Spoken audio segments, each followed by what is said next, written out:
for them at this point to feel that their thinking is discredited. But if in the course of this discourse and in the face of the overwhelming evidence that America really doesn't want black people, then look, let's tally up what is owed to us. Let's sit down and talk about a just solution, and I tell you, like Moses said to Pharaoh, let us go and do something for ourselves. Okay, so let me understand this now. We're going to come up with several billion, I assume, huh? I don't think this is the appropriate forum. Well, no, I'm just trying discuss. to. I don't either, but I'm just trying to find out. Reparations not unlike, but certainly more substantial than those that were voted for the Japanese who were interned in World War II. Money which incidentally has yet to be forthcoming to them. Approved but not expended. Okay, I get that. Now, where are you going? Are you going then back to the homeland? Are you going back to the African continent? Is that your idea? You know, again, all of these black people here have a stake here. We have a stake here, I think, that is more valid than those who just came here a few days, a few years ago. These are the children of those who built this. So, yes, we can go there, or we can stay here. If we stay here, then why not separate and give to the children of those who built this country land and reparations that we may go and do something for ourselves. Now, I did mention, however, that there is the possibility of some of us returning to Africa. Africa is in need of the scholarship that we have gained from our sojourn in America. And just as England let go some of her convicts who had no hope, languishing in prisons, to help build this, and just as Britain let go of her convicts to build Australia and New Zealand, we have 609,000 black young men behind prison bars with no hope at all. Since we have the ability to reform them, let us reform them. Give us our power. Look, wait, just 1 minute. Since Africa had a part in our coming here, for it was some African brothers of ours who helped to sell us. And there were some Arabs who had a part in it. There were some Jews who had a part in it. There were some Europeans who had a part in it, but the death blow was dealt by the slave masters here in what is called now the United States.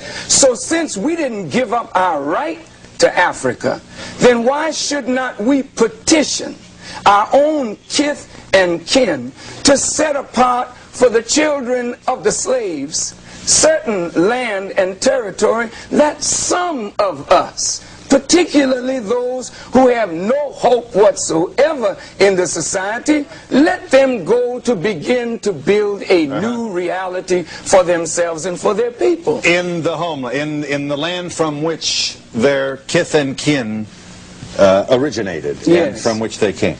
Now, those who choose not then to go to Africa, again, they have as much right here as you do. Well, but wait a minute. We've got a deal here. We're letting people out of jail.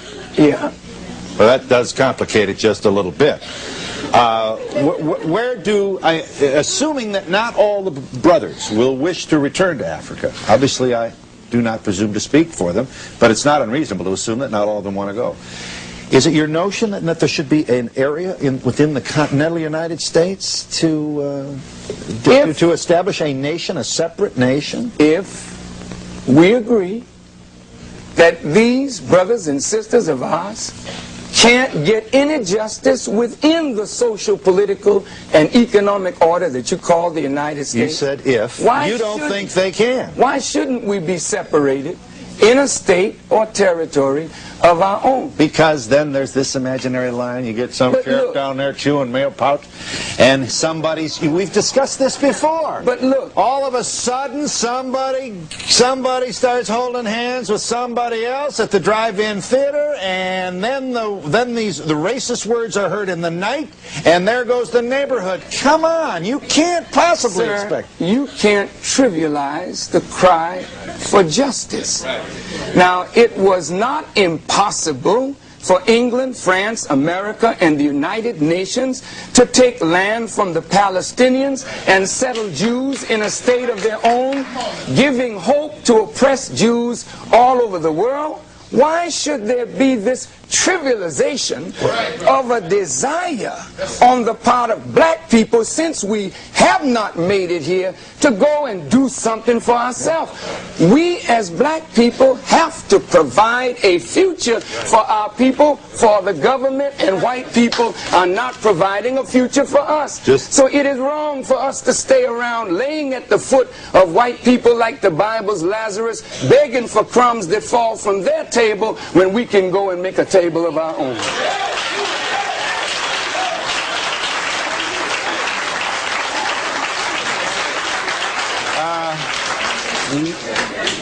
Minister Farrakhan, when you suggest, I'll just take a minute here, when you suggest that I trivialize your proposal, you speak to an attitude that I didn't present, far from trivializing it. I am merely asking you to consider the consequences of an isolated island of African Americans within the community that we now call the United States of America.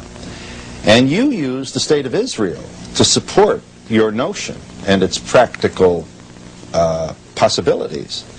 And yet you feel that Israel was immoral and unfair to Palestinians in its declaration of statehood in 1948. But you had the will to take land from Palestinians.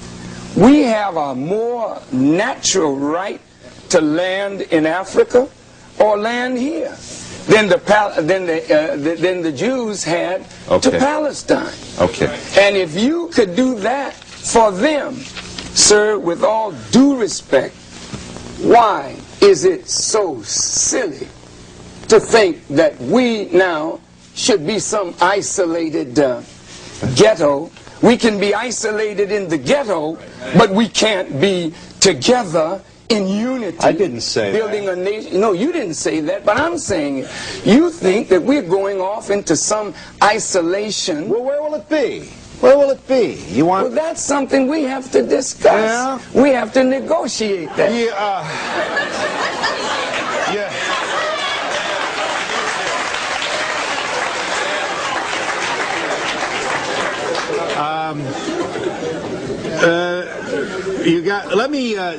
May I ask you for some brief commentary on this before our break if this audience wants in here? You agree with Ronald Reagan that the welfare state creates a slave mentality, do for me, and is a kind of sleeping pill for the recipients, regardless of color. Do I understand you correctly? You understand Mr. Reagan correctly. But a welfare mentality was created when my fathers and mothers were made slaves and robbed of the knowledge of themselves and dependent totally on a slave master for food, clothing, and shelter. So that when we were so-called set free by the 13th Amendment, we didn't have the mentality of a free people to go and do for ourselves. So we turned right back around and volunteered our services for not free labor, but so close to free labor. So now Mr. Reagan says we don't want welfare because it leads to dependence. We already have been made dependents, but he uses that as an excuse to cut back on what he was already giving